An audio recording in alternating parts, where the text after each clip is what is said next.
Hello, everyone, and welcome to the next session of From Nothing, Kaelan's story. Now, it's been a little bit since we last played with Kaelan, but we're going to pick up just after where we last left off. We're going to jump to the next day. So, you wake up 5 o'clock in the morning, as you always do, right on time. I assume you're going to go get breakfast. Oh, yes. Okay. In that case, go ahead. I'm going to roll, see how well... 5 temporary hit points. Breakfast today is standard fare for the mess hall around breakfast time. It seems as though eggs and pancakes are what is served up on the counter. Yes. He'll get a stack and some eggs and have a quiet breakfast with, do they serve clava? Yes. I will definitely take a clava this morning. Okay. You have a cup of clava and you eat breakfast. Clava gives you advantage on initiative rolls for an hour. So if you get in a fight in the next hour, you're at advantage. Perfect. After that, I assume you head to class. Yes. Yes, go to class. As you arrive in the Ranger's classroom, this little piece of the Skywood, when you enter, Triss looks over at you and she says, Kaelan, I have a free agency for you today. If you're ready. Oh. Sure. I was thinking about scrimming another team today, but if you have a free agency, I'll take that over. You'll have time after, else. I bet. Unless All right. takes you all day, but it's on you. Well, what is it? Well, how good are you at... I know, never mind. There's been some robberies going on around Ferrum. Oh, I need to figure out who's doing it. The guards have been trying, but, well, they've come to us. And I know you have a keen eye. Keen eye for, noticing things, but not detail. I think I know who to take with me on this. All right. Stop by and talk to Persh. He'll have the, he'll have the specifics for you. Very well. Oh, have a good day then. You too. And Tier kind of gives you a wave as you are getting ready to leave. He nods to Tier and heads on out. Okay.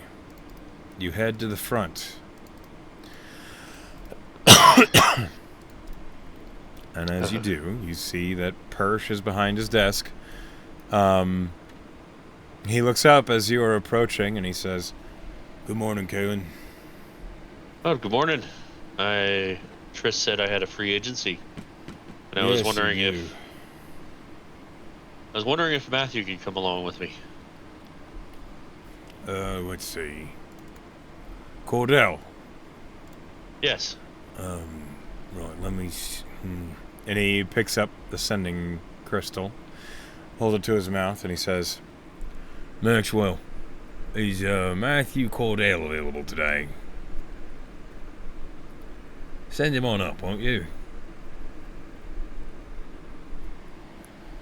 As he sets the sending crystal down, he looks at you and says, He'll be out in a moment.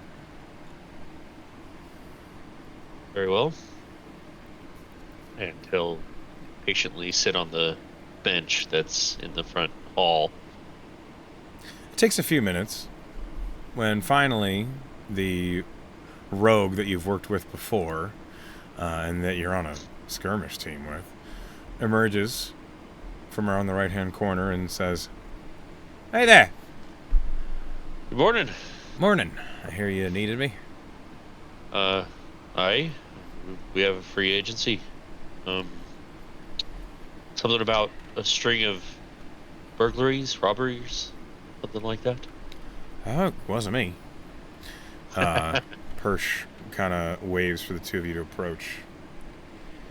Right. He'll approach the desk. Yes, there's been some robberies.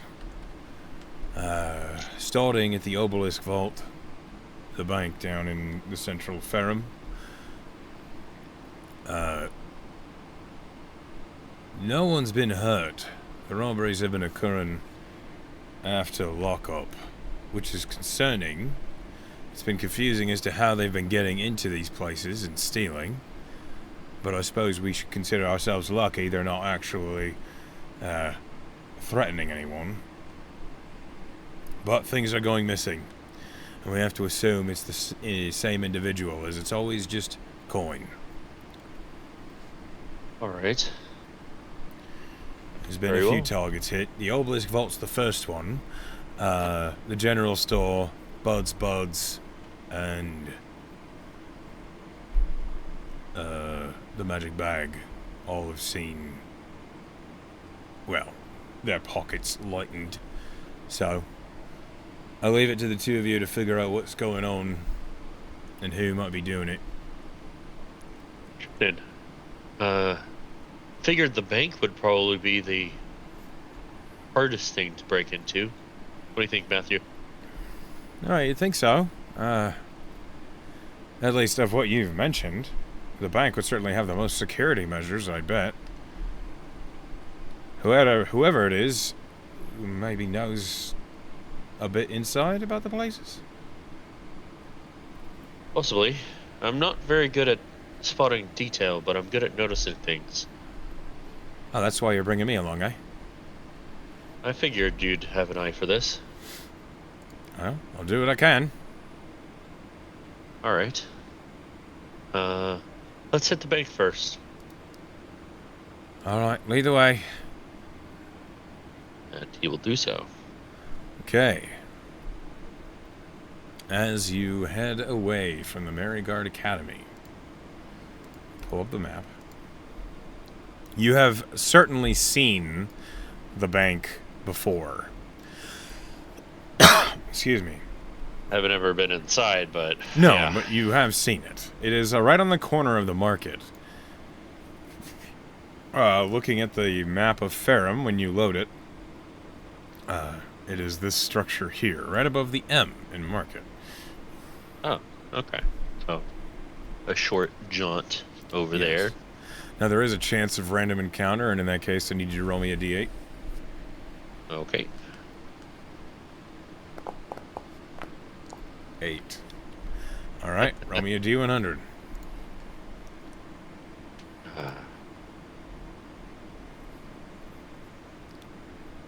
29.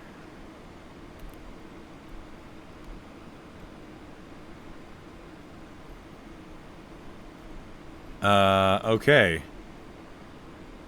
You appear to have taken an odd turn as you push through alleys. And what languages do you speak? I speak Dwarvish, Giant, Common, Draconic, Elvish. Okay. This corner that you've turned into, you realize you suddenly feel very tall.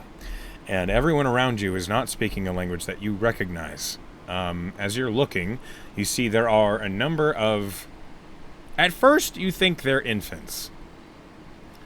You realize that they're young, they are children, but they are gnomish children. You apparently have slipped into a neighborhood of gnomes.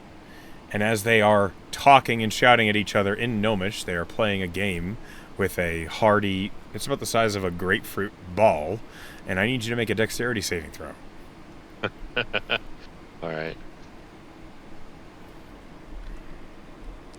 Oh, why did I roll that at advantage? That was bad. 4 plus 7, so it's 11. 11. A hard shinting ball bounces off the side of your head. And it hurts. And a child runs up to you, chasing the ball, but stops and says something to you in gnomish. And you have no idea what they said, but he looks, with your high passive insight, looks apologetic. He nods, as like kind of giving the face that it's okay. It's fine.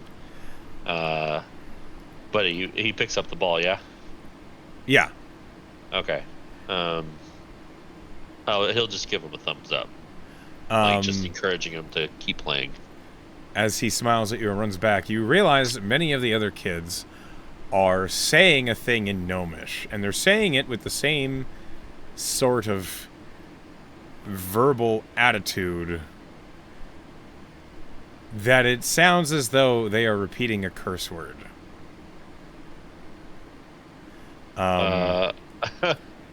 Huh. you don't know what the curse word. You don't even know if it is a curse word, but it kind of feels like it, as there's this mischievous air going on around there, and you don't imagine this is the sort of thing they should likely be shouting. But you hear the same word being shouted from your left, and in a very expletive way. Um, Interesting. Can I get make an insight check for like general like vibe for our presence here, Matthew and I's? yeah, yeah. Go ahead. 7-1. Uh, you don't think anybody cares you're there. uh, You look over at where the loudest expletive is coming from. And you see there is a steam boiler that is not functioning. It's very obviously not functioning, as a plume of smoke is emerging from below it. And there is a gnomish individual who's currently half buried underneath it. You can hear the sounds of banging, and you can hear the echoed expletive. And it sounds as though the word is just the guy keeps saying "Dadara" over and over in okay. various ways. To Kaelan it sounds like shit or fuck or Yeah, that's like how what it sounds like. Yeah. okay. Uh, well, I don't know anything when it comes to like metalwork. I don't Yeah. think I could particularly help him out. But This is a situation you have happened across. You do not have to do anything with it.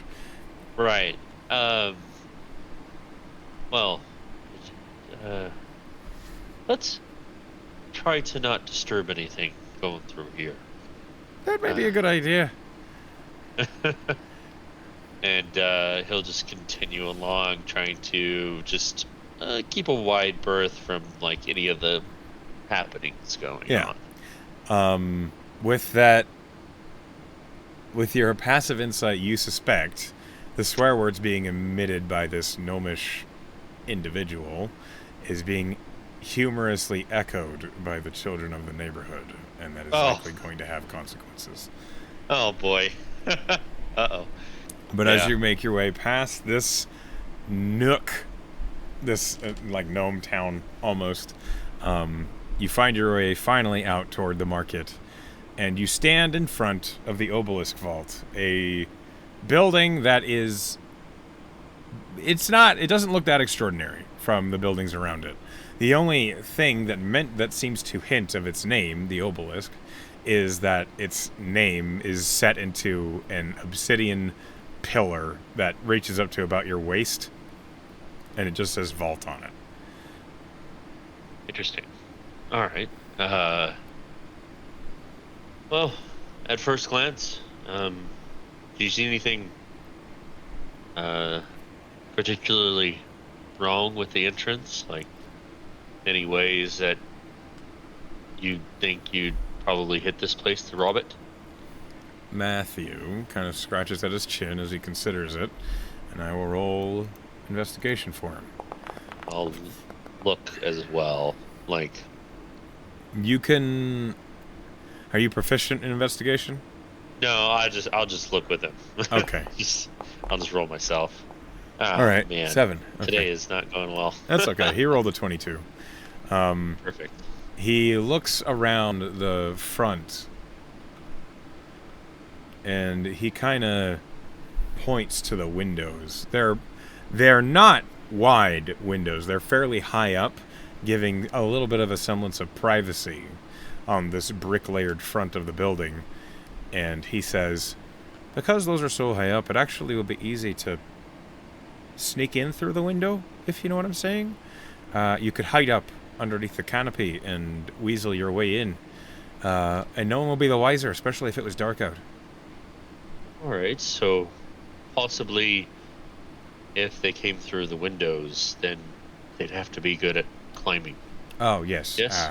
I don't think I could hold myself up there for that long. Okay, someone who can hold themselves up, good at climbing. Probably. If they did come in that way. We don't know anything yet. Right, well, let's start. So, let's see what the bankers know.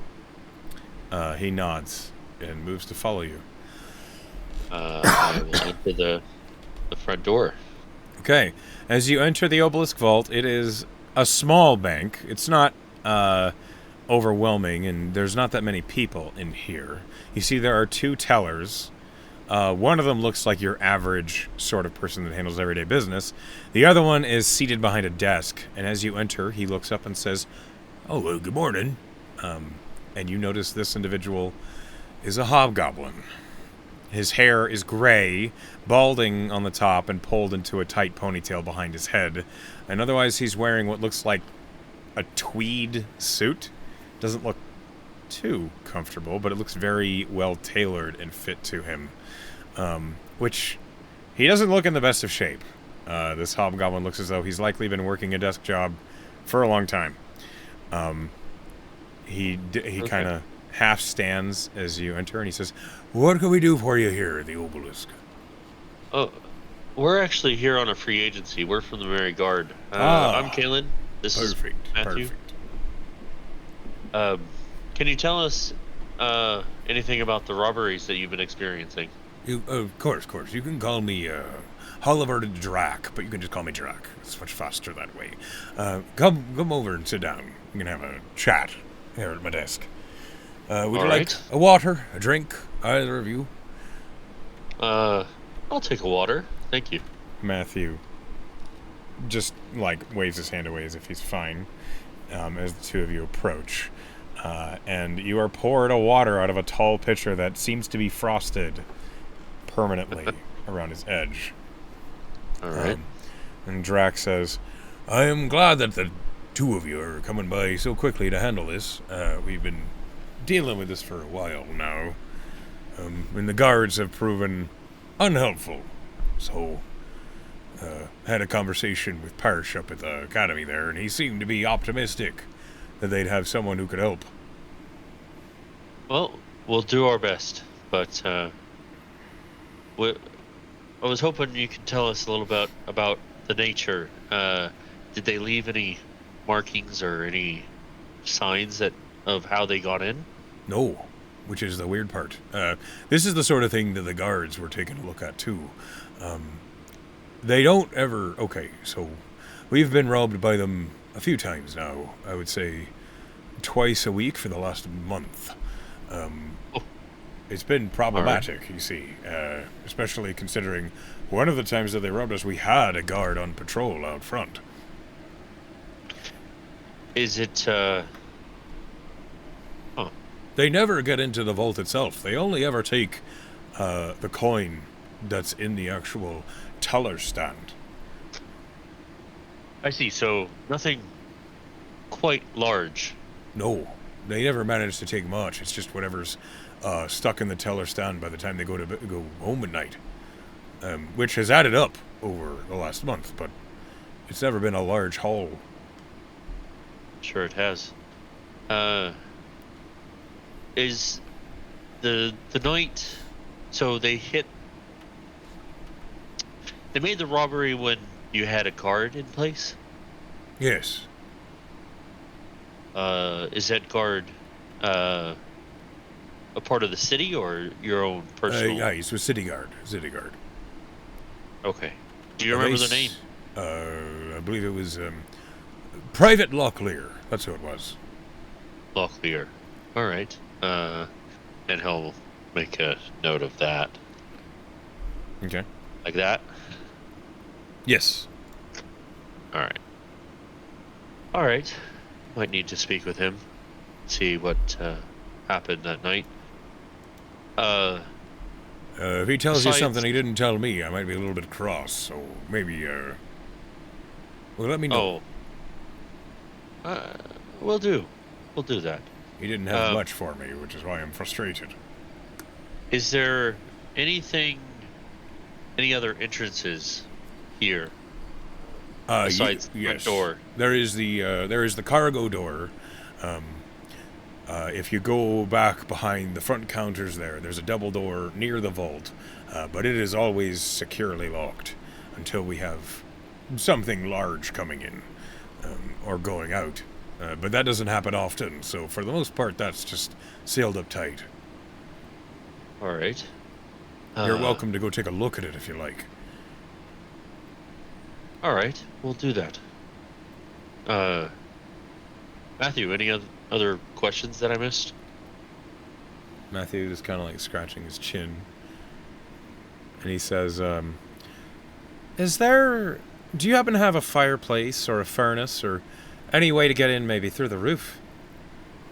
And Drac looks at Matthew and gestures over to the wall where there is a small fireplace that seems like it's meant just for heating. And he says, we do have that, but it's got a flue. If someone were to try to get through there, they'd likely get stuck. Horrible way to die. Agreed. And we haven't smelled any corpses, so I don't think that's happened. Okay. Alright, we'll check both, just in case. All right. If there's any, magic involved. I appreciate your vigilance. Tell Lacey that I sent you over there, and she'll let you in the back. Alright then.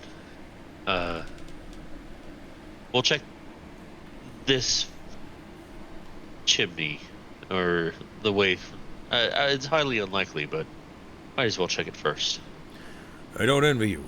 It might be a little bit messy. Okay. So we'll go over to the furnace or whatever. Okay. You see, it's a small fireplace. You don't think it would be easy for anybody to squeeze up into the fireplace. It's little more than what you'd find in almost like a fishing shack, that sort of fireplace. It's very small.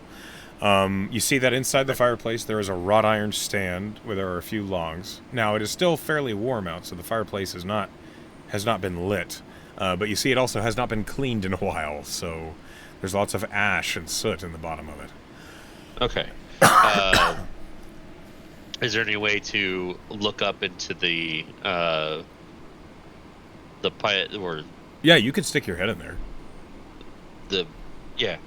stick my head, look up, see if Okay. there's any signs of people. Do you have dark vision? I do, yes. Okay, so you stick your head into the fireplace and you look up. Roll me an investigation check. Oh boy. Yep. Hey, an 18. That's Well, pretty good. That's pretty good, yeah. Oh, okay, so about 2 feet ahead of you, up in this chimney, you can see way beyond. There is light from above. You see there is almost like a cap to prevent rainwater from coming down the fireplace. You see sunlight coming in around that cap. And then above you, you see there is a grate. As he described, it is a flue. Yeah. You see that it can be shut. Right now it is open. That seems a little odd to you, that the flue is open as if they were lighting a fire. But the grate makes it clear that no one could get through this. But with an 18 on investigation, you notice that the corner of the flue is damaged. Huh. It looks as though the metal grating, the wrought iron that is supposed to be a perfect square that fills the chimney, the corner of it is bent and almost like it's been maybe chewed away by something. Wait. Interesting. Hey, Matthew. Yeah. Take Hey. a look. Come, switch places with me and take a look at the flu. Oh, do I have to? You've got ash all over you now. Uh, we gotta get down and dirty for a job like this, I All guess. right, all right. He climbs down in the fireplace and looks up. What do you make of that? Let me see if he sees it. I'll like describe it what I saw. Well, he also rolled an 18, oddly Okay. enough. So he looks up and he says, "Huh, that's interesting. We should ask Drac if they have any trouble closing the flue." Actually, I'm just gonna. All right. And you hear Matthew reach up, and you hear like metal, and he says, "Yep, the flue won't close. That's probably why." All right. If somebody knew Uh, about that, they might be able to. Well, you'd have to be real. You have to be like a. You'd have to be like a spider or something to get through here.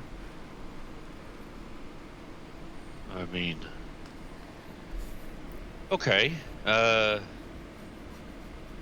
me see. Let me see if I can match up those bite marks, that damage, to see if I can And he climbs. figure out what He did climbs back out and he says, "By all means," as he like brushing off all the ash and soot from his upper shoulders and back.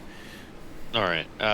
So yeah, I'll just kind of like peek back in there and then kind of reach up to the flue and kind of just visually see and then touch with my fingers, like to see if what kind of bite marks there are. Go ahead and roll me a nature check. I'll go ahead and use my token to give myself a guidance for this. Okay. Okay. Good. Decent. 17. Okay. Oh, it added the D4 into it. Okay. Yeah. Yeah. So there's a couple things it could be. Excuse me. Remind me, you are from Trident. Yes. Okay.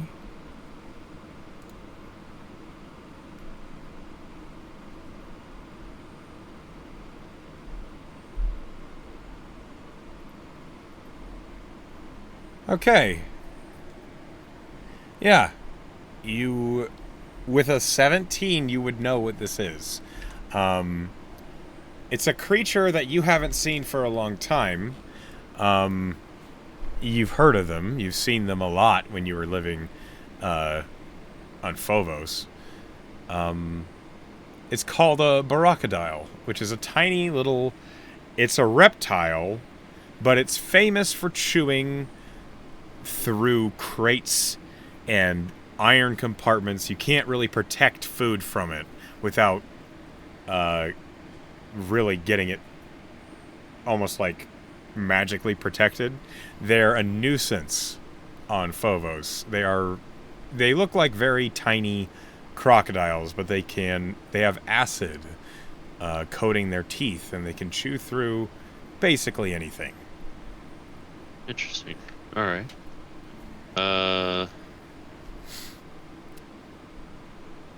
What's it called again? A barracadile. Rock I will spell it for you. dial.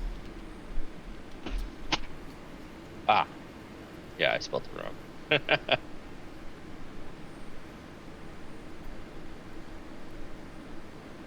Got it. They are very much a Tridonian creature. Huh.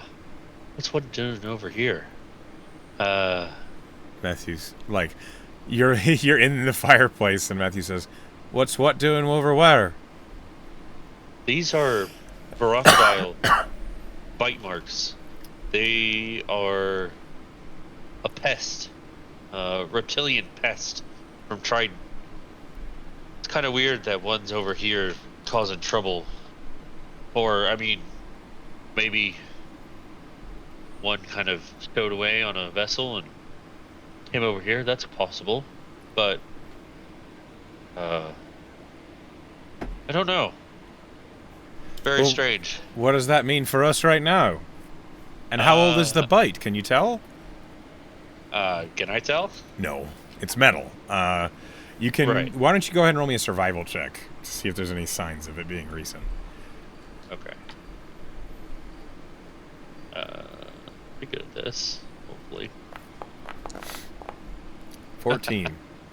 Unfortunately, inside this fireplace with all the ash and soot, it is hard to tell when the bite was made. And you don't see signs of footprints, but you also are aware that the ash is easily disturbed by just passing air. So if there was like little crocodile footprints in the ash, they might easily get covered up, even just by you sticking your head in there.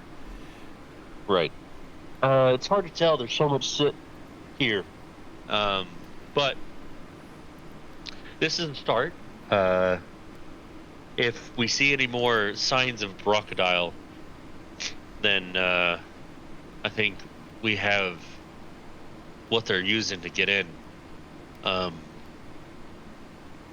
wide is it easy for someone like me to fit through this? No, your shoulders are rough. Like, you're getting squeezed at the fireplace entrance, and the chimney is more narrow than the fireplace is. So something quite small would fit through here. Something very small. Okay. All right. We'll keep that in mind, but let's go check out the back. And he'll stand up and realize that he's very dirty, and just kind of try his best to just wipe his hands off into the ash pile. Yeah. It's not. It feels like a fruitless attempt. You have soot and ash all over your upper shoulders, your chest, your back, and as you're trying to do this, Matthew walks over and he's like brushing off the ash and soot from your upper back, and he says, this might be a fruitless attempt. Right. Let's just go figure out the back. What? Hey, Drock, do you happen to have a cleansing stone? And the hobgoblin, who's back to paying attention to his work, looks up and says, "No, I don't.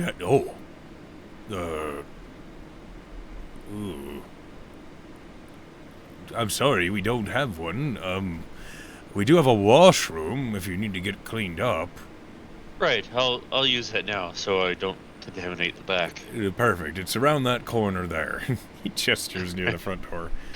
I'll quickly go wash up before going to the back. So this is actually a topic that's come up before. There is plumbing, so there is running water. You can get yourself cleaned up properly here. Perfect. All right. We'll do so. It takes you a couple minutes, but you get all the you get all the ash and soot off of you, so you don't make everyone upset everywhere you go. Yeah. And when you emerge, Matthew, you see, is looking up at the ceiling, and he's like inspecting the corners and such. When you emerge, he says, "If someone could come in through the window, I would expect them to navigate the room from above, from the rafters, but I don't see any sign of it." Right. All right. Maybe we should check the windows themselves after we check out the back. That's a good call. All right. Let's go. See how easy it is to break into the back. He follows you. I've never picked a lock in my life, but I'm not going to assume anything. But have you? Every once in a while. All right. How easy it is to pick this door back here? Well, let's see. And as you approach, these double doors are wooden doors, but they are iron reinforced. And you see that there are two large knobs, one on each door, and they control this iron mechanism that has a big bolt that slides into the framework outside the door. And as you're approaching it, Maxwell just... Well, from outside, I don't know if I could, honestly. From in here, this is This is a one-way open door. It's almost like a permanent bar. All right. So pretty impossible then. I would say someone much better than me might be able to manage, but I mean, I'm pretty skilled at this. You'd have to be quite strong to get this up, and you'd have to feed perhaps a wire through the edge of the door and around these handles. You'd have to know what was in here first, or you'd have to be able to recognize it from the outside. I would say this is a tough one, for sure. I'm gonna look up and see if there's any windows or anything here. There is a window above this double door. It's a small, almost like an arched window with a rounded top. It gives some daylight into the room, but it's not enormous. All right. Hey Matthew, how heavy are you? Maybe 140? 150? I'll give you a boost up to the window. See if you can see anything. Ah, all right. Cup And your hands. I'll attempt to boost him up. Okay, roll me athletics. It's a low DC. Okay. Well, I haven't been rolling too well. Ah, that's decent. Yeah, the DC was 10. You boost Matthew up so he can look out the window. I'm going to roll an investigation for him. As he peers through the window, he says, "Hey, it's like a back alley, but there's a wide road. I could see there's an empty wagon. The backs of lots of other businesses." What about the window itself? Oh, this is sealed in tight. This isn't an opening. You'd have to Alright, break then. this window. Very well. All right, setting you down. And he hops back down onto both feet and says, "I don't think anybody's getting through that window. At least not without it being obvious." Very well. All right, I think we're good back here. Let's go. Last thing, we'll check those windows in the front. All right, good call. See what's going on. As you head to the front, the windows are high up. They're about 10 feet off the ground, as you saw before. Each one is fairly wide. They're about each one's maybe 8 feet wide, but only a couple feet high, giving a sense of privacy, but still allowing light into the room. Yeah. Okay. He'll put his back against the wall, right up under one of the windows. All right. Come on. Up we go. Roll athletics.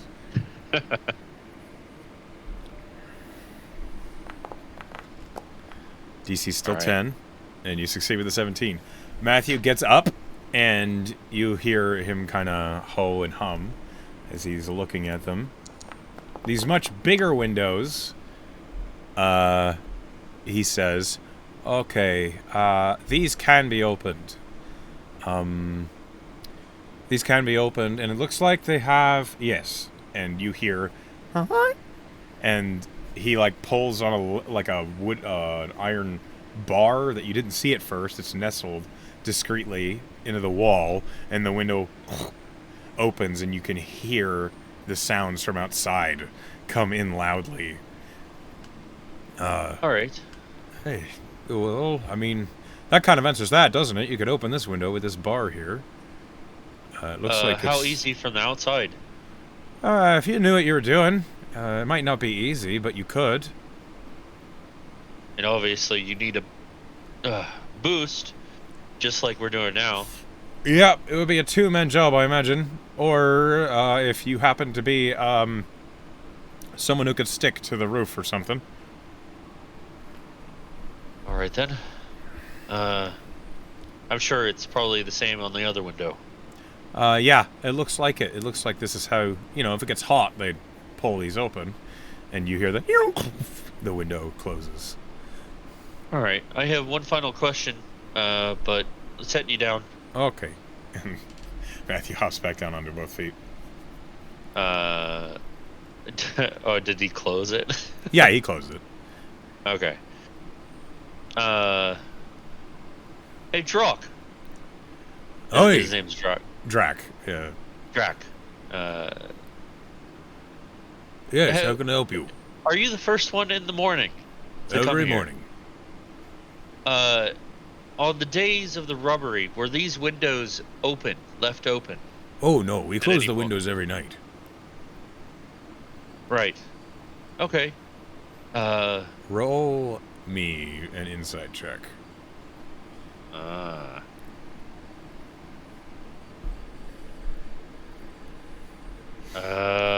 yeah, I won't use the, oh, maybe I should 12. have. He seems he means it. The windows are closed every night. All right. Any chance that maybe, are you the one that locks up as well? Oh no, that'd be. I have to remember his name. Hold on, let me look at my notes. That'd be Carlisle. He closes up. He's the evening manager, as it were. All right. And I assume he's not in yet. No. He comes in around 3. All right. We have some possibilities here for entrance. Great. You see, he, looks disappointed by that, and he says, "Well, hopefully you have maybe a solution for us." The more likely one are these windows here. It'd be a 2-man job, but it was pretty easy to boost Matthew up into the window frame to get in. If the windows are left open, it's very, very easy. But for someone that knows what they're doing, they can open those windows from the outside. You think so? It'll be easy. Matthew?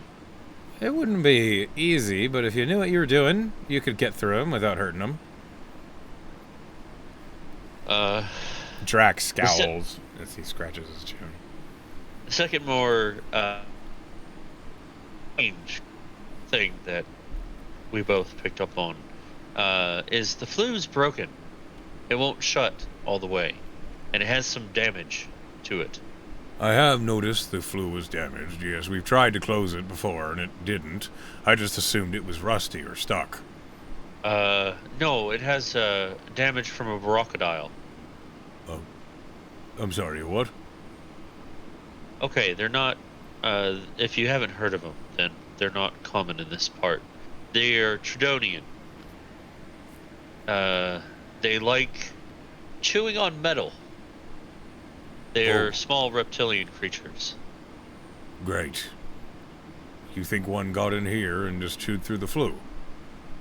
That's possible. They're not native to this area, I don't think. They could have been a stowaway on one of the ships from Trident. All right. But... what do they look like, do you know? I'll describe what they look like. Okay. You describe kind of a red-scaled, green-bellied creature that blends in with, tree bark. It's very small. It's, the size of maybe a small iguana. A little more than 7 or 8 inches long. Would I know are they smart creatures? Could they be trained? Okay, so this is going to be another nature check to get into the specifics of one. All right, I'm going to use the second charge of this because I really want to know. Okay. All right. A 21. You've seen them as pets. You've heard of them as pets anyway. They can be friendly. As far as training, you've never heard of one as having the patience to be trained. They like to get into mischief of their own. They behave a lot like a weasel, but a reptilian one, so they enjoy warm climate. Now I really want one. Okay. I've never really heard of anybody training a particular crocodile, but I'm sure with the more patient person, it could be done. But It's unlikely. All right. I'm going to focus on the windows and see if we can get some better locks on those, because I'm not going to starve my employees of fresh air during the day. It does get awful stuffy in here, unfortunately. In the meantime, I thank you, and I'm going to get that flue repaired. I will actually make it a priority now, as before it had just been a nuisance. It's a flu. We weren't really that worried about it. When did you notice the damage on it? Oh, I'm gonna roll a history check for it. Do you know, I'm not really sure. Maybe a few weeks ago, maybe it could have been a month, 2 months ago. I don't really know, honestly. It's not the sort of thing you keep track of. Just suddenly, we had a cold night, and I went to light the fire, and afterwards I couldn't close the flue. All right. Simple enough. Well, it seems there are other places that have been experiencing robberies, so we're gonna go see if there's anything in common with those places as well. All right. I do trust you find the culprit and bring them to justice, as it were. All right then. Well, thank you for your time. A pleasant day to both of you. And Kaelan will nod and exit. Okay. As Matthew's following you, he says, "All right, where are we at?" Excuse me. Where are we heading next? Let's see see what's happening at the Griffin's Bag. Okay. I hear they're busy a lot. So, Right. you make your way down to the Griffin's Bag. It is fairly close. It's right here, if you recall. As you head through the market, you are offered many sorts of foods and wares and silks and trinkets. As you press your way through and past the docks, the Griffin's Bag is, as it always is, a handsome building, well lacquered, and there is a kobold out front who is currently squeegeeing the window as you're approaching. All right. Oh, hey, good morning. First, good morning. I'll turn to Matthew. And anything you see out here in front? Let me roll for him. Matthew is like scratching his cheek as he looks around. It seems to be a common gesture of his as he's looking. And he says, "Well, this is a magic shop. I can't think of a place that would have better security than a bank, except maybe a magic shop." That's what I was thinking. It all looks pretty immaculate out here. The door's open. Maybe when we get inside, I'll see what the lock looks like. All right. We'll enter.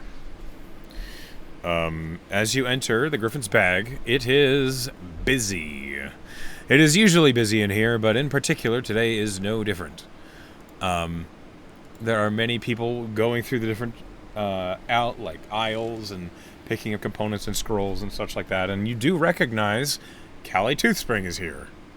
The halfling wizard who studies wizardry of evocation flavor is milling through the aisles and looks up and just kind of smiles and waves. He'll wave back, and then he'll look for Glass. Glass is at the counter, and he looks up as you have entered. Hello again. Good morning. We're actually not here to shop. We're here to investigate the string of robberies happening in the area. You are the two that Persh has selected, eh? Okay, perfect. Aye.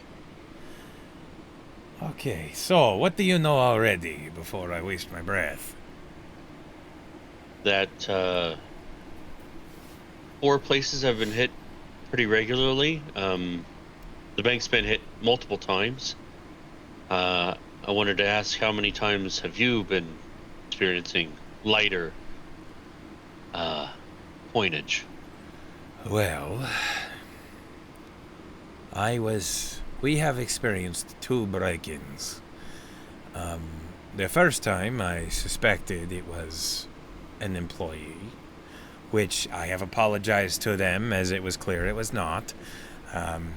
But I did not make any changes, unfortunately, for me. The second time, I had made some wards to protect the shop, and one of them was triggered. So we have not had an incident since then. What kind of trap was it? It was a frost ward. It would. I was hoping it would freeze the culprits so I would find them before they left. But they got away. And what what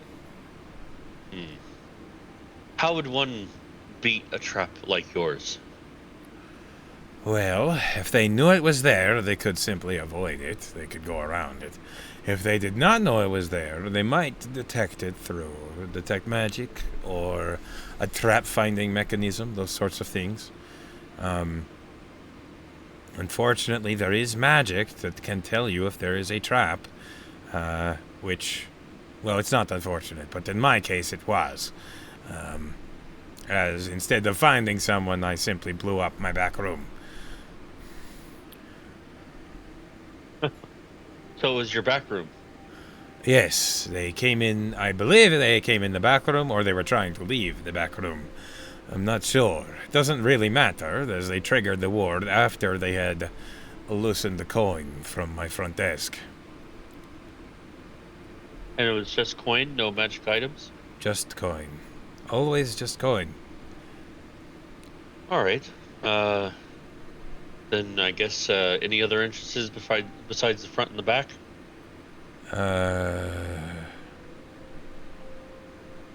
Well, there is the fireplace, I suppose. There are windows. We have some very big ones, and I do keep them open sometimes. Even at night? No, never at night. We lock up every entrance and exit at night.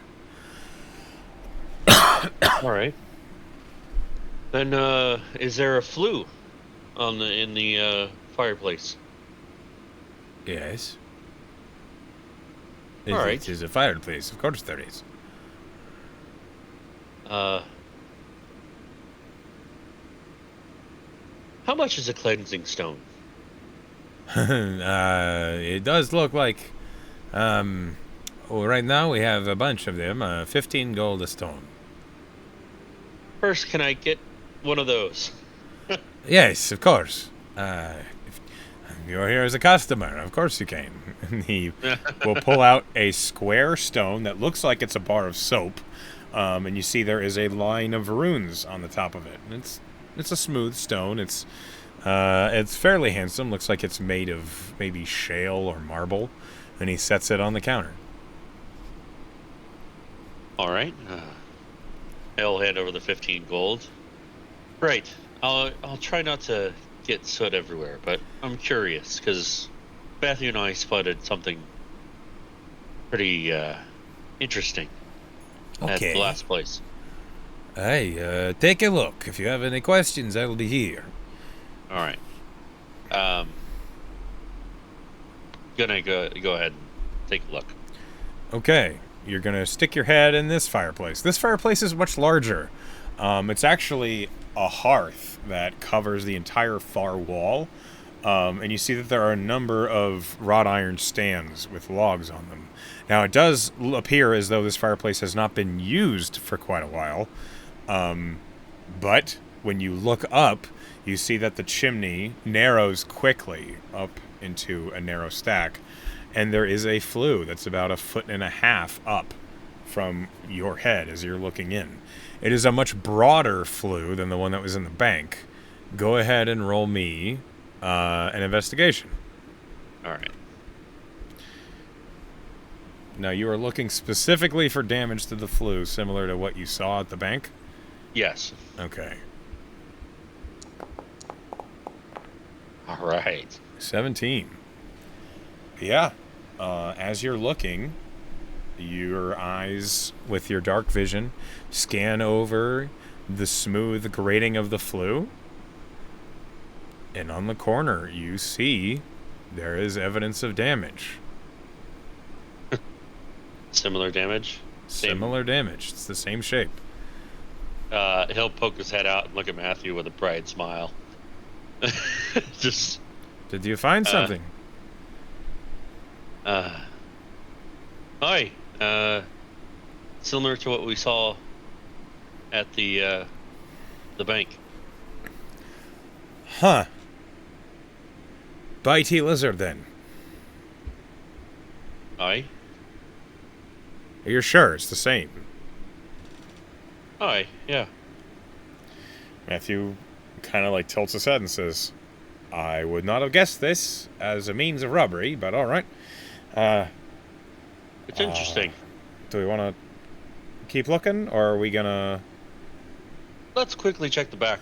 And then we'll go on to the next place and see if there's any more of this funny damage.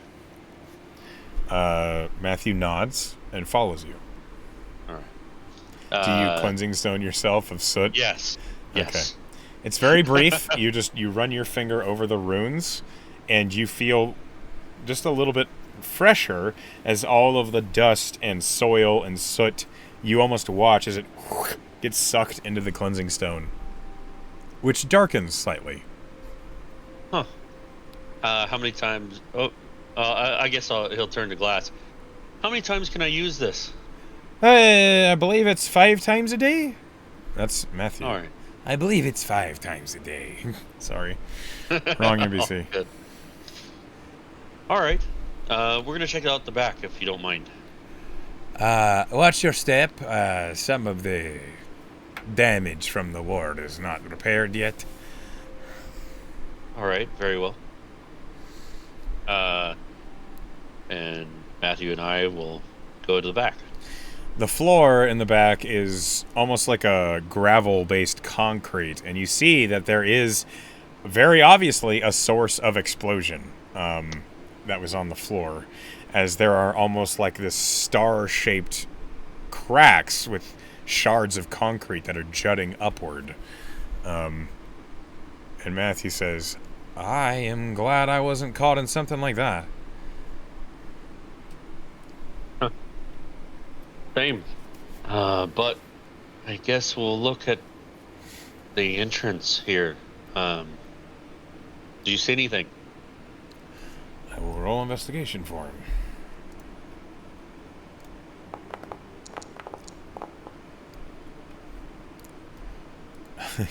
He rolled a 1. Matthew is... I'll go ahead and join him. Okay, go ahead and roll investigation as well. Wonderful. 2, 3. Okay. There's a lot in here. There's a shitload of stuff in here. And, like, you see there is a door that has a wooden bar across it. There are windows, but they're very small. And they're very high up. This room looks more as though it is used for constructing things or alchemy. And you don't see there's any easy way of egress. Okay. Well, I suppose we should go to the other 2 places. I'm starting to like this idea of a crocodile. Whatever that is, sure. That's 2 for 2 so far. Right. be something if we got 4 for 4. That would be very suspicious. It would indeed. Unless Ferrum has a strike of barocadiles lately. I mean, I can I roll something to see like I mean, may, you haven't are seen they any, but you can, like, you would know where to look for one. Mhm. So, like, when you're out on the streets and such, you can roll survival to look for a barocadile. Actually, at this point, I'm Kaelan's gonna look for signs as he's walking back to the front of the shop um, of a barocadile traipsing around.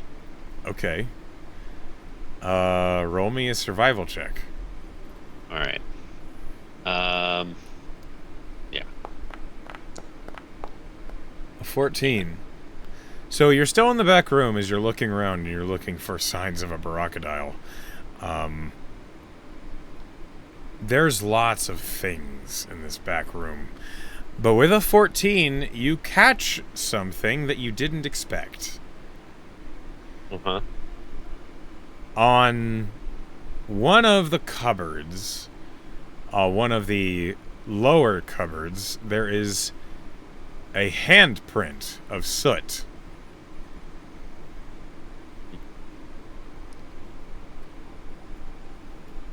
Huh. Just a humanoid handprint? Yes. It looks as though someone would have had to have been laying down and put their hand on the cupboard. Laying down and putting their hand on the cupboard. Okay. In this back room. Yes, in the back room. Matthew, what do you make of this? Matthew looks at it. Looks at you. That wasn't you, was it? No, I cleansed myself before coming back here. Yeah, I saw that. Huh. That's interesting. He leans down and gets a closer look, and you see he kind of holds his own hand over it, and he says, "It's about the same size as my hand, or, you know, a person of our size. I don't see any claws." Right.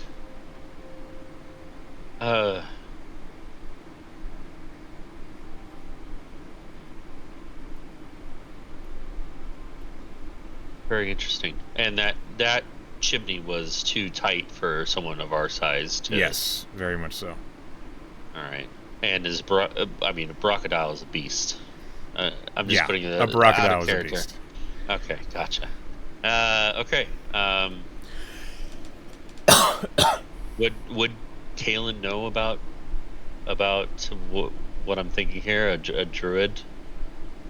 Would Kaelan know about a druid? Yeah, Yeah. I mean, you've heard of druids. You know they exist. I think you've met Saskia. Okay. And Saskia is a dragonborn, yeah? Yeah, a dragonborn druid. Okay. And I would know that they can shapeshift. Yeah, you'd know that. Okay. I think we have a shapeshifter on our hands here. Matthew raises an eyebrow as he's, like, standing up from looking at the handprint. So how do you figure they got like this?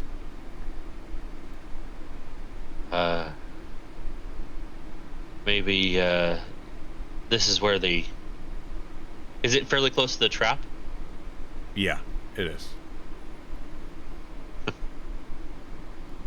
I think maybe they transformed from hitting the trap as a crocodile. Oh. But I want to go check out the other two places. All right. But first, I have a question for Glass. And he'll quickly walk over to the front again to Yeah. Glass, Are you aware of any druids in the area, not of the Merry Guard? Glass considers it for a minute. Let me roll.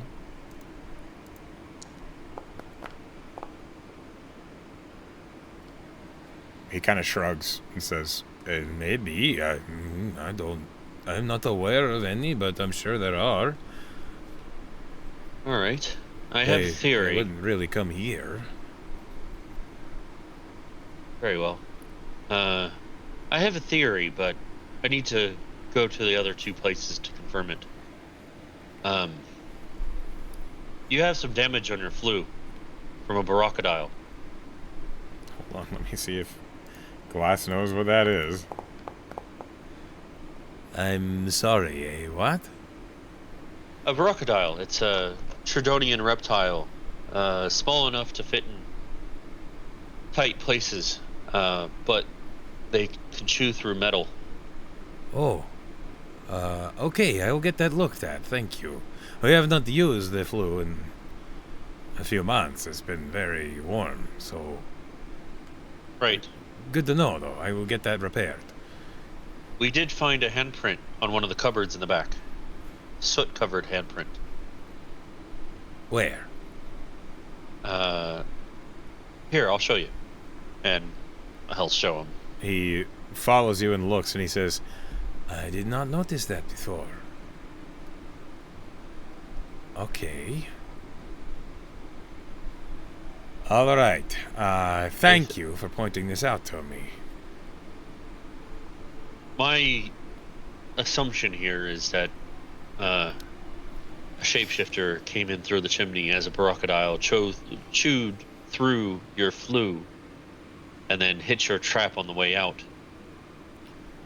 I see. Okay. This makes sense to me. I am disappointed that my trap did not freeze them then. Yes. We saw similar damage at another place. So I'm going to check the other two places that have been hit and see if there's any congruency.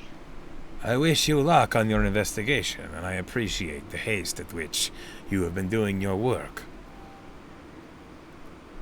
Well, happy to do it. I'll see you later. Good luck to you, Kaelan. All right, Matthew, you ready? Lead the way.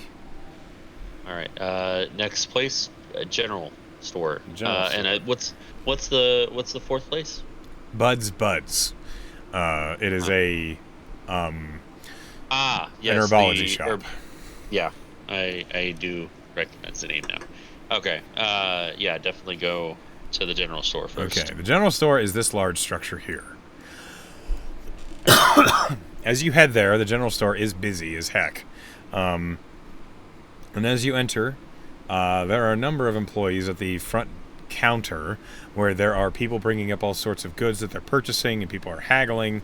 But as you enter in your Merry Guard attire, the greeter, basically an individual who sits in a rocking chair, in this case is an old man, wizened with white hair, stands up and says, "You must be the two here to take a look at our robbery problem."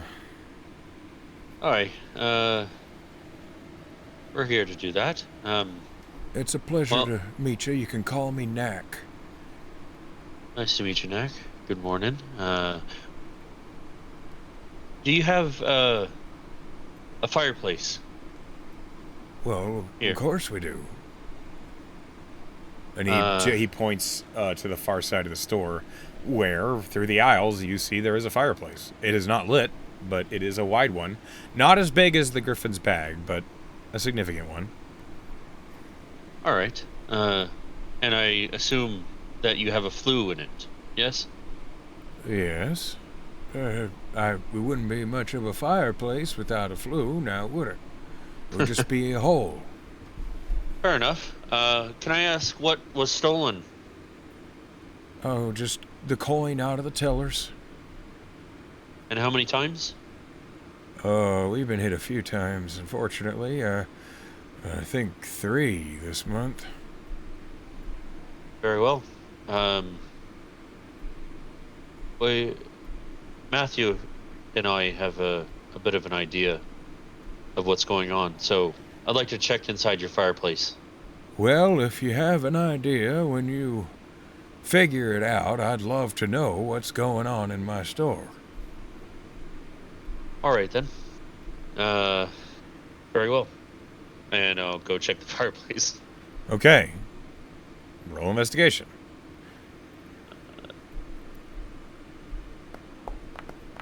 It was going so well. With a 5, that is the DC because you are looking for something you've already seen. There is damage to the flue. All right. He'll quickly check that. You look at each corner of the flue, and one of them is bitten through.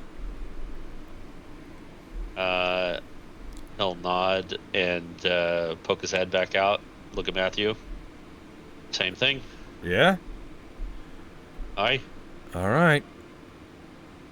That's 3 for 3. 3 for 3. He'll go up to the old man and... Well, it seems that you do have damage to your flue.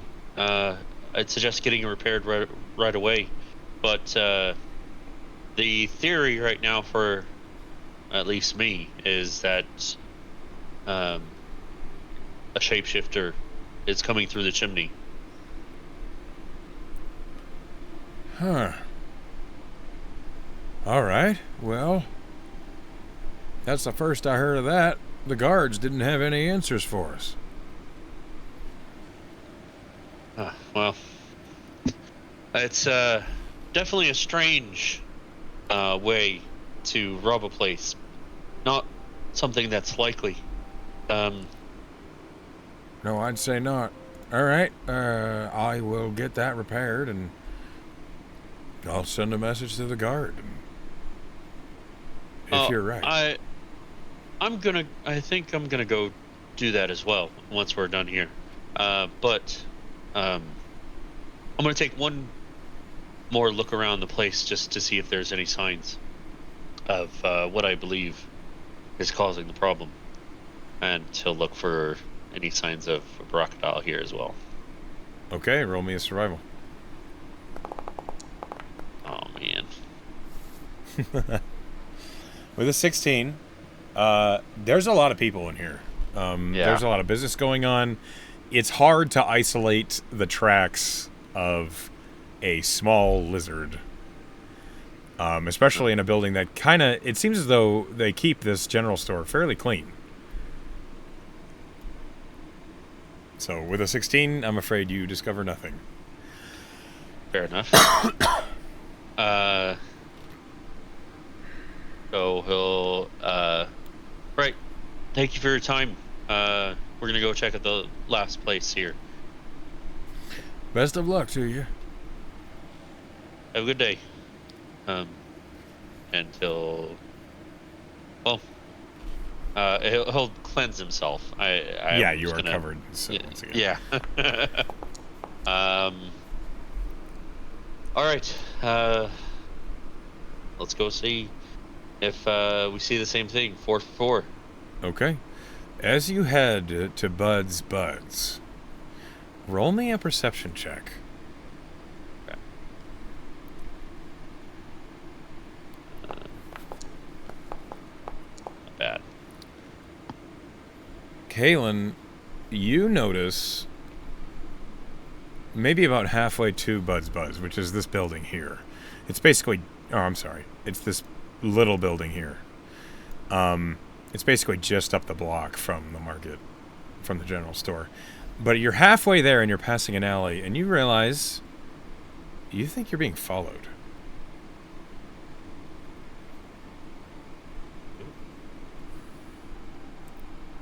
You notice that someone, as you like look over at Matthew to say something, and in the peripheral, you suddenly realize someone has their eyes on you, and they are following you. All right, I'll clock that, and in the middle of speaking uh, something to Matthew. Oh, it seems we have a tail. Oh? Oh. How do we want to handle that? Well, let's try to surprise him. Um, is it crowded, the street? Yeah, there's a lot of people. Okay. Uh, let's disappear, and I'll try to see if I can circle back around to the back of him. And That's I'll something quickly I'm good at. I'll quickly describe the person that I've spotted. Okay, you described the man that is following you. He has black hair. Looks like he has a few earrings and he's wearing gloves.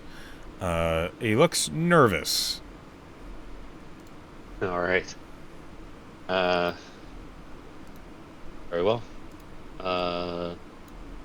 I guess it's a stealth. Yeah, you're gonna roll me a stealth here. Okay. Not bad.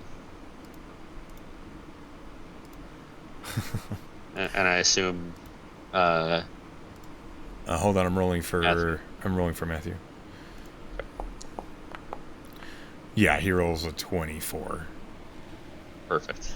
Okay, so with a 17, you step. Okay, so how do you vanish? Describe for this for me. Basically, we're gonna cut through a particularly like dense group. Kind of just sidestep them, and then once I break line of sight, it's gonna be like doubling back behind the guy. Okay. Yeah, with a 17 in stealth, I'm gonna roll for the guy. Roll me a perception. Basically, Assassin's Creeding it. You know? Yeah. Okay. Right. As you slip into the crowd and you see Matthew, you don't even see where Matthew goes.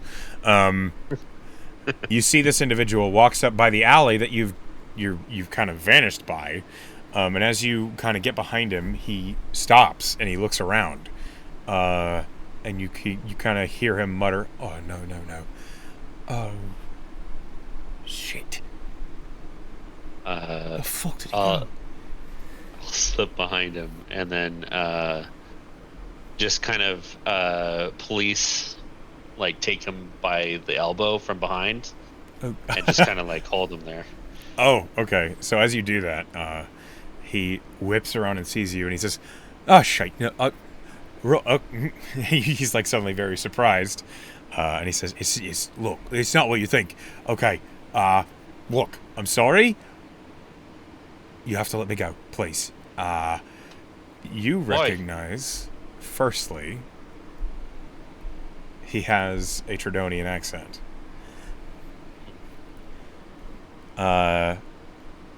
He is looking at you, and he's nervous. He's almost pleading as he says, "Look, I heard you in the general store. I know you've figured me out. And I promise I'll stop. I didn't know what to do, okay? About what? I needed the coin and I couldn't afford. It's my daughter, alright? She's sick and I couldn't afford the medicine anymore. Not off what the docs are paying me, and I needed more. And I didn't see any other way, so I've just been taking what coin I could grab. It's been harmless. I haven't hurt anybody. Really, please, I'll figure something else out. I'll sell my wedding ring. I'll figure something else. Just please, let me go. Don't send me to the god, okay? I can't afford it, and my daughter will die. Please." And What's wrong with your daughter? as you say that, Matthew like appears on the far side of him, and this guy looks over at Matthew, and you can see like the color's already drained from his face. I'm going to roll a composure check for him to try and answer you.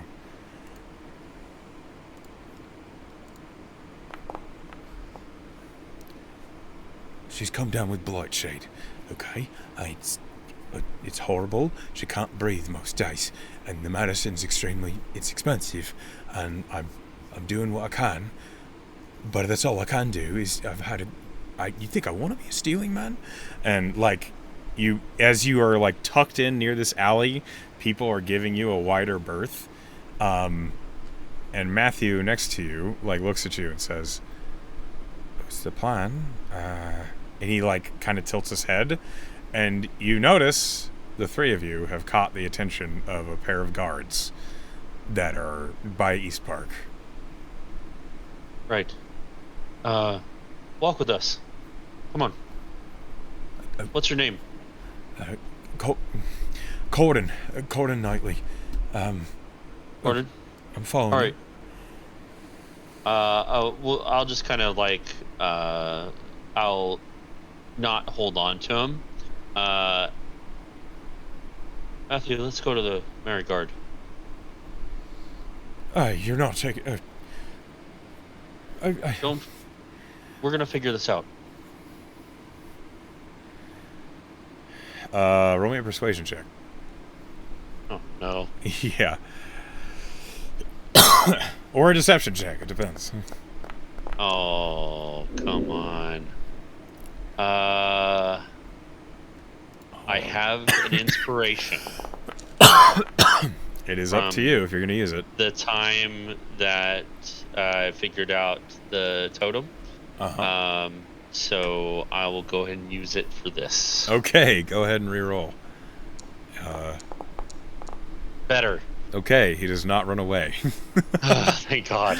With a 15, he swallows, and he's like sweating, and he considers it for a long moment. And you can see the gears in his head as he's looking at you, and he looks at Matthew and the guards that are nearby, and you see he decides to trust you and hopes that that does not bite him in the ass. Okay. All right. I'm with you.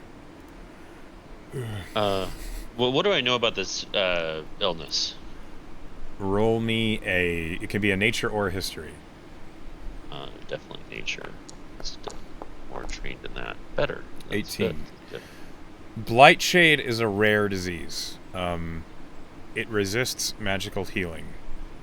One of the only ways to deal with it, is the consumption of a tea made from a rare flower.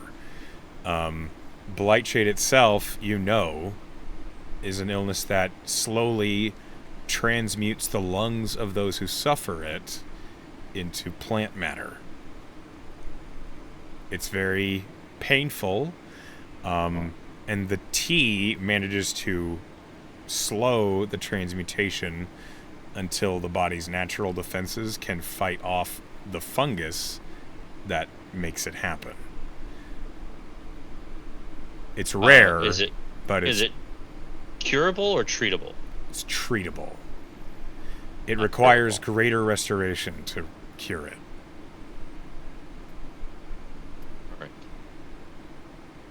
All right. As we near the Merry Guard, I don't want to put your daughter in danger. I understand, and I won't be stealing ever again. Let me roll an insight. I realize that maybe I shouldn't be too trusting of this guy. Okay. It may just be a story that he made up. It could just be a story. With a 14, he seems to be being honest with you. He's sweating too much. It does not seem like he's in the state of mind to come up with a clever lie. Right. Okay. We're gonna see if we can come with an agreement here.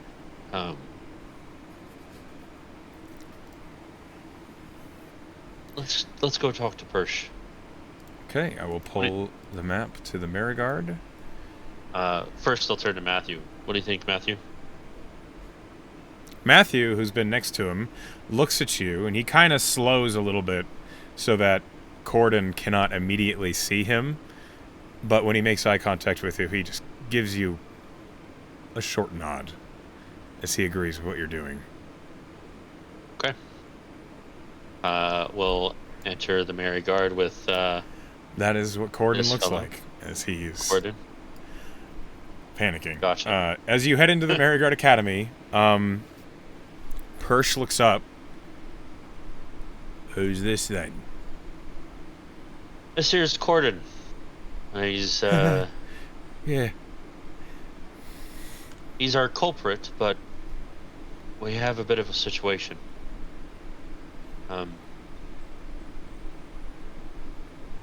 Sorry, I'm drawing a blank on the disease again.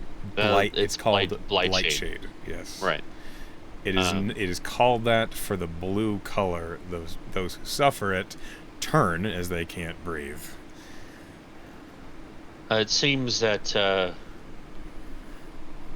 it was a desperation attempt to treat his daughter of Blightshade. One moment while I roll for Persh. You see Persh's face darken. Lightshade, Aye. are you sure? And Corden nods very hesitantly. I'd know it anywhere, sir. My little girl, she's been suffering it about the last month ever since we got off the boat. I didn't know what to do.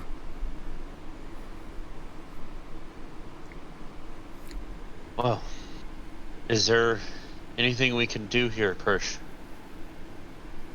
I can see if Treat happens to have the spare materials. He might. Hold on. And he picks up the sending crystal. Treat, could you come to the front, please? It's an emergency. Thank you. It'll just be a moment. Why don't the two of you have a seat? And he gestures for Matthew to approach. So, do you sit down with Corden? I will stand next to the bench next to him. Yeah, Corden sits down. He's a nervous wreck. He's terrified that it does not take a high insight to tell. He is terrified that he's going to go to jail, and that will have consequences. Yes. I'm going to try and listen into this conversation, though. Okay, yeah, roll perception. Natural bell. 20. Yes. Yeah. You hear Persh ask Matthew, does this seem like what it sounds like? Do you think this is actually an emergency of Blightshade? And Matthew says, it sounds like it, honestly. I didn't even know Blightshade was a thing. And Persh says, it's very rare, so if it's real, we need to deal with it immediately. If it's fake, this individual needs to go to jail for being a thief. We'll see what Treat says. Matthew nods and then says, it really did seem like it, though. I'm not as good at reading people as everyone else says, but he seemed to be telling the truth. Doesn't seem Is like it- it's so good. Huh? Is Blightshade, is it contagious? Not really. That's not really how it works. Okay. With your high nature check, you know that Blightshade is contagious from a corpse.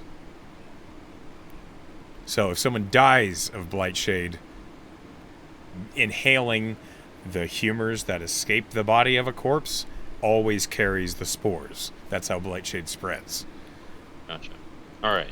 But someone who is alive and suffering from it is not contagious, usually. But it is a very dangerous disease. It is also known as Velisco's Curse. Okay. Let's go curse. That's a god, yeah? Yes, it is. It is thought to make people's eyes bleed from Oh. the pain. Yeah, it's a horrible way to die. Yeah. As Matthew and Persh are having this quiet conversation, which you hear every bit of it, and it's basically Persh checking to see if your heart is too big for your sleeve or if it seems like the guy is legit. And Matthew's confirming that it does seem like it. Trait emerges in the room, and you've seen Trait before, the human cleric instructor wearing full plate armor, as he steps into the room with the symbol of Near emblazoned across the front of his armor. What's this then? And Persh gestures to you to explain what's happening. The string of robberies around town has been performed by this gentleman here, but turns out that he has a bit of an issue, a medical emergency with his daughter, Lightshade. You see Treat's face darken, much the way that Persh's did. You're sure about this?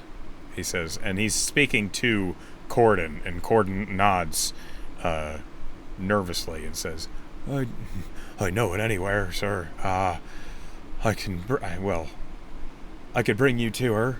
I don't want to risk making her walk. Last time I did, she fainted. And Treat nods, and he turns to you.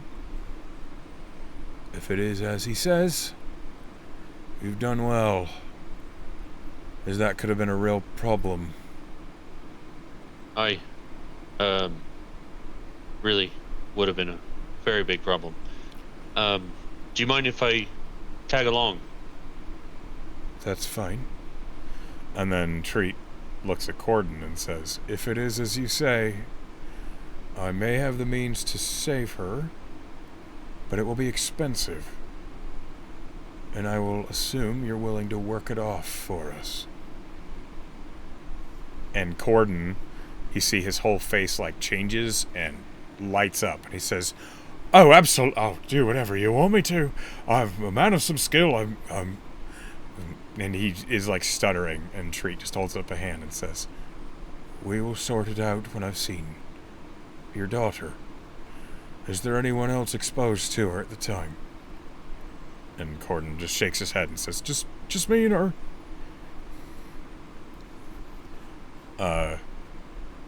With a nod, Treat, like, rolls his shoulders and says, where is she? And Corden says, we have a room at the shit stool. I've been afraid to take her anywhere else. And Treat nods and says, lead the way. We'll deal with it. Right. And Matthew looks at you and says, I'm coming. We'll flank Corden, Matthew and I. But along the way, Kaelan will turn to Corden. So, a baracadile, eh? You caught that, did you? I didn't think Interesting. anyone would know it around here. Well, people from the Merit Guard come from all over, so He kind I of guess it's- he looks at you, and you see he kind of like reads what he's hearing from you, and he says, "Oh, yeah, I guess you do, don't you?" I- Right. I plenty guess. of them where I live, so, or where I'm from. Well, I guess you'd be the one to find me then, wouldn't you? Where are you from exactly? Oh, a little. You see, there's like a hesitation as he considers it, and he will answer you honestly. He says, "A small town up by the Drake Guard on Priscilla's. We came out here hoping for new opportunities, and what we got was a world of hurt. I understand. The disease is not a good one. And I'm sorry you've suffered. It's a, it's a little poetic, really. My little girl, she wanted to sign up, and I said no worries, we'd pay for it right away and get her into classes. You know, maybe to make this right, I do want to. The businesses that you've stolen from, they probably want us to know that whoever's been doing it, they would probably like some compensation too. I understand that. If I'll do whatever, if if the cleric here can save my little girl, I'll do whatever they need. I don't care what it is. All right. Matthew and I will put in a good word with the businesses. That's mighty kind of you. I appreciate, really. I don't know how to. Maybe getting caught was the right thing for me, eh? Possibly. He seems very concerned and nervous, but he's trying to put on a facade of confidence. Yeah. Well, let's go see your daughter. As you make your way through Ferrum toward the ship stool, you know where that is. You've been there before. It is the tavern down by the docks that is frequented by sailors. So it's maybe not too surprising that a Tredonian has taken it up as home. As you approach, I'm going to pull up the map here. Corden pushes through the front door, leading the way as he goes past the bar. You see Treat kind of tips his head to the half-orc bartender. Looks like there's definitely some familiarity there. But as Treat pushes on, you see that they go to like the third door up the stairs. And as they open it, you hear a horrible, racking cough. It sounds weak and painful. And according to your nature check, it sounds like what Blightshade would sound like. Hey. It's rough. And as Corden is the first one in, you're still out in the hallway, but you hear him optimistically say, "I might have found his help, dear." And as Treat steps inside, and then you are next. The room smells of incense, it smells of urine, and it smells of what the room smells like after you've left a window open all day in an attempt to try and air it out, but there's like a permanent must behind it. It does not smell good in here. There's two beds. The right-hand bed, there is a woman. She is clearly feverish. You see that there are dried streaks of blood running down from her tear ducts. There is a basin of water next to her, and she weakly turns her head at everyone coming in. And Treat, before anything else, holds out his hand as he casts the light spell, and then you can see that her face is blue from a lack of oxygen. Oh. And Treat says, as he turns to you and Matthew, Kaelan's face is very empathetic and dark right now. He doesn't like what he sees.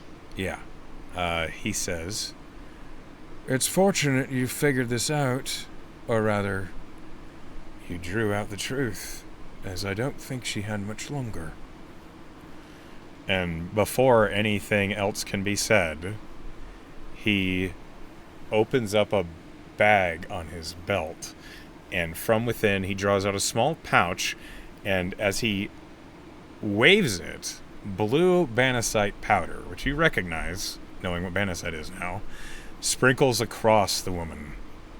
But before it can even land on her, the skilled hands of Treat quickly act.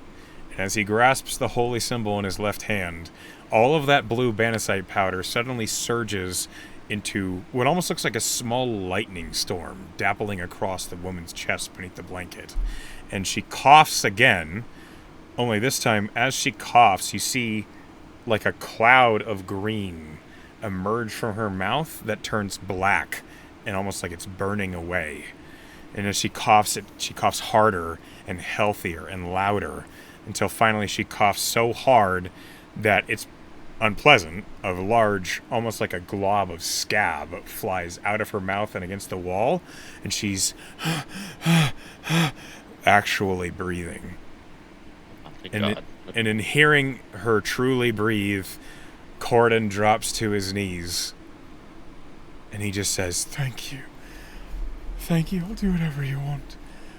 Oh, gods." And as the woman her eyes are bright as the greater restoration has worked, Treat sets a hand on your shoulder and says, "Well done. Well done." Glad you could do something. Oh, of course. Corden, I expect you to report to the Maryguard Academy tomorrow morning. I'll have something for you to do. And Corden, who's like on his knees and has his hands clasped around the little girl's, well, not little girl, she looks maybe late teen, clasped around her hand, and his forehead is pressed to it. He just nods fervently and says, I'll be there. I'll do whatever you need." And Treat nods, and he leaves without waiting. And you are left alone with Corden Knightley and his daughter, with Matthew next to you.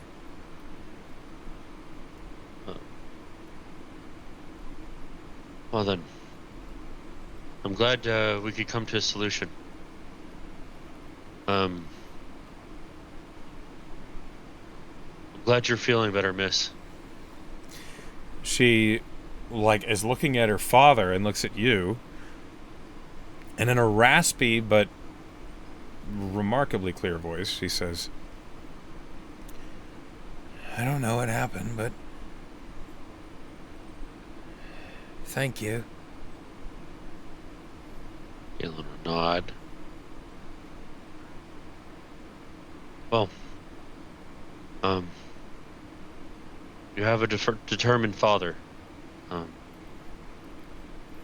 but nothing in this life comes for free. So, please take care of yourself. And Corden, would you be willing to come along with us once more to the places that deserve compensation as well? Corden stands and nods, looking at you. "That's the least I can do, at least." Good. Well, if we want to make this quick, he'll take him to each place and explain to the proprietors what's happened and see if there's anything that... You tell him the whole story? Yes. Okay. Go ahead and roll me a persuasion check at advantage, because Matthew will also corroborate your story. Okay. Advantage. And I will use the last charge of my token. Okay. Good luck. Hey, that's a not too bad. Okay. Yeah. I'm gonna roll for basically the knowledge of Blightshade for each of these individuals. Okay. Okay, that's real good. Well, of course, Glass would know. Okay. And Bud would definitely know. Okay. Yeah, so the Hobgoblin proprietor of the bank seems unmoved. He seems to be pretty cold about it. And he was basically like, well, you've stolen from us, so... and he, like, has a list of the amount that was taken. When you look at it, a total of about 33 gold was stolen from the bank. Which seems like hardly anything, considering how many times the bank was hit. Glass, when he learns about the Blightshade, he just waves his hand and says, I understand. Desperate times call for desperate measures. I am glad to hear your daughter is well. You can consider this forgiven. With the bank, I think he'll look to Matthew. I think I would like to settle this as a favor. If you can join me in this, or I'll just do it myself. It's fine.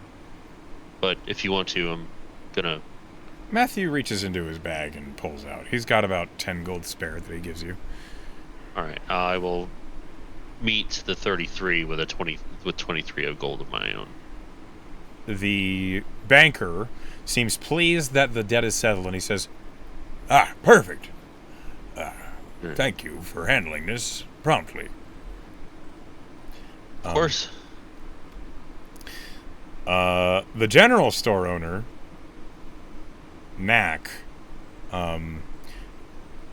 he doesn't really understand what Blightshade is. He seems to understand protecting a child, though. And he, too, forgives the debt. Alright. Bud knows all about Blightshade. And while you may not have met Bud before, she is a hardy dwarf, and when you bring up what happened, she says, oh, hi, yeah, we were broken into. What's the story there? And then you explain that it was Corden, and that he was doing it to save his daughter. As soon as you mention that she was suffering with Blightshade, Bud just kind of waves her hand and says, all's well that ends well. Good on you, then. Are you customers or what? He'll look over to the fireplace. Not today, but I might come in for some healing components. You should probably fix the flue on your chimney. Corden nods subtly. She looks at you and says, all right, I'll have that looked at. Thanks for the warning. All right. Until you're a customer, get out of my store. Very well. Have a good day. You too. And she is like you've interrupted her while she was like hands deep in a pot. So she just gets back to it. Potting soil spread all over the floor. As you're leaving and heading back toward the ship stool, because Corden is eager to get back to his daughter, he says, to be honest, I wasn't sure everyone would be so, well, forgiving about it. And it seems that this town is... They look after their own. I could get used to that. Well, I'm glad that everybody had some compassion, aside from the bank. Well, they have to keep up appearances, right? Anyway, and he holds out a hand to you. He'll shake it firmly.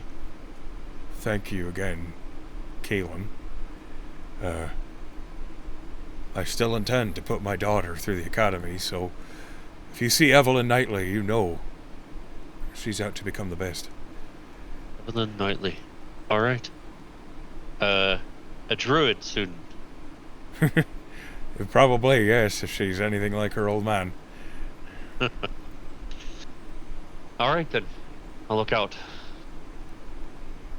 He smiles at you again and heads to the ship's stool. And as you have finished that free agency and saved a life, discovering it quickly enough, Thank goodness. that is where we will end tonight's session. All right. Well, that was a great free agency, and I'm really happy with the result there. You found a clue. You found the damage to the chimney really fast. I didn't expect you to get that deep into it. So, well done. To anyone listening, I look forward to running Kaelan for y'all again, and we love you. Have a good night.